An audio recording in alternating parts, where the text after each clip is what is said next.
Hello guys, welcome back to my channel Rupali dot Ganesh. কেমন আছো সবাই? আশা করছি খুব ভালো আছে। আমি খুব ভালো আছি। সবাইকে গুড আফটারনুন। আর এখন যাচ্ছিল বাবার বাড়িতে, হুটহাট করে ভাই নিতে চলে আসলো। তো ভাবলাম ঝটপট করে রেডি হয়ে চলে গেলাম বাবার বাড়িতে, মানে গাড়িতে উঠবার জন্য পুরো প্রস্তুতি, যেহেতু বাড়ির সামনের দিকে আমি যাচ্ছি। আর একটু খুশি খুশিও লাগছে।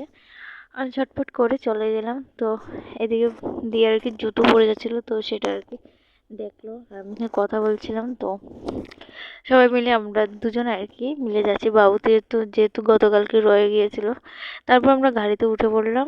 তারপর চলে যাচ্ছি।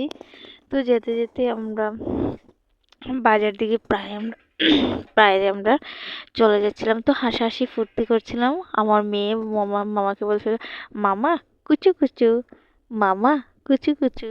তো যাই হোক, এখানে ডেবার বাড়ির রাস্তা থেকে আমরা প্রায় বেরিয়ে চলে আসলাম। এই যে এখানে হলো প্রায় বাজারের সামনে কাছাকাছি। যাই হোক, এখানে গাড়িটা একটু লড়াচড়া করছিল, তারপর ক্যামেরাটা একটু খারাপ হয়ে গেছিল।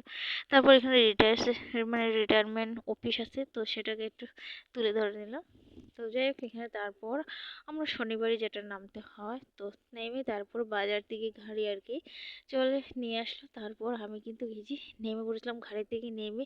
আর আমার মেয়ে এখানে দৌড়াতে দৌড়াতে যাচ্ছে। তো যেহেতু মামার বাড়ি আসার পর এখানে একটু দৌড়াদৌড়ি করে, তারপর এখানে মাসিরাকে দেখে তারপর একটু কান্না করলো, যেহেতু তাই হেঁটে হেঁটে যাবে কিন্তু করে। তারপর এখানে আমার ছেলে এখানে তুলসী গাছের ভিতরে আগুন ধরিয়ে দিয়েছিল আমাকে দেখে। তারপর চলে গেল ঘরে, আমি দেখতে পেয়েছি না। তো যাই হোক, এখানে আর কি ইয়ে করলো। তারপর এখানে আমার মেয়ের দিকে দেখতে জন্য। আর এই যে বাবু এখানে একদম শান্তশিষ্ট হয়ে গেছে আমাকে দেখে, মানে হে শয়তানি করেছে না, এরকম ভাবে থাকছে। তারপরে বোন এখানে ঝাড়ছে, দুই বোন দুটো কাজ করে, একটা উঠান ঝাড় দিচ্ছিল, একটা বাসন দিচ্ছে। তারপর মেজো বোন এসে আমাকে ভাত দিচ্ছিল। তো মা এখানে বসে বসে ভাত খাচ্ছে বিছনার উপরে। তো ভাত খাচ্ছিল, যেহেতু পায়ে চোট পেয়েছিল, তো বুঝতেই তো পারছো, নামতে পারছে না, কিছু না। তারপর এখানে মাছ মাংস সেগুলো আমি রান্না করার জন্য একদম প্রস্তুতি, যেহেতু ভাই নিয়ে আসছিল, তো সেগুলো আর কি ধোয়াধুয়ি করব। তো সেগুলো আর কি কাটা চিড়ে এগুলো করতে করতে মানে বুঝতে তো পারছো, একা একা আর কি। তো যাই হোক, বোন এখানে আমার অনেক কিছু স্বাদ দিয়েছে। তো তারপর আমরা ধোয়াধুয়ি করে মাছগুলোকে আমি ফ্রাইয়ে বসিয়ে দিয়েছি, আর এদিকে আবার ভাত বসিয়ে দিয়েছি। আর বোনরে পুরো 3:30 বেজে গিয়েছে এগুলো বসাতে বসাতে। তারপর এদিকে আর কি ইয়ে করছিলাম আর কি। তো প্রায় মাছ ভাজি আমার এখানে মোটামুটি হয়ে গিয়েছে লাল লাল করে। আর এদিকে ভাতটাও হয়ে গিয়েছিল। তারপর এদিকে আবার এই যে শস্য দিয়ে মাছের ঝাল বানাবো, মাছের তরকারি আর কি শস্য দিয়ে বানাবো, যেটা হলো কাতল মাছের তরকারি শস্য দিয়ে বানাবো। মা বললো শস্য দিয়ে খেতে, তাই আর কি বসে বানিয়ে দিলাম।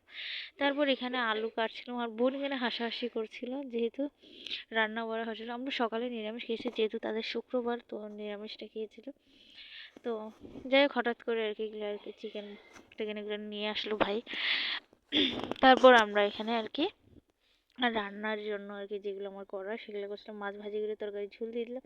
তারপর এগুলো মাছের তেলটা বসিয়ে দিলাম, আলু বেগুন দিয়ে। বেগুন কমই দিয়েছি, আলুটা বেশি দিয়েছি। তো যাই হোক, এইভাবে আমি রান্না করছিলাম তাদেরকে খাওয়ানোর জন্য।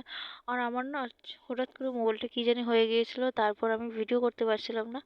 তারপর আর চিকেনের তরকারিটা লাস্টের দিকে আর কি ইয়ে করলাম। তো চিকেন তরকারি আমি বসিয়ে দিয়েছিলাম, সেটাতে ঝোল টোল দিয়ে একটু ঢাকা দিয়ে দিলাম। ঢাকা দিয়ে দেবো 5 মিনিটের মতন, ঢাকা থাকলে আর কি ভালো হবে। তারপর আর কি যাই, আমরা একটু শসার তরকারি দিয়ে ভাত খেয়ে নিচ্ছিলাম আমি আর আমার বোন। তো এখানে প্রায় 4:30টার উপরে বেজে গিয়েছে আমরা ভাত খেতে খেতে। তারপর ভাত খাওয়ার পর এখানে আবার চিকেনের তরকারিটা দেখলাম মোটামুটি হয়ে গিয়েছে।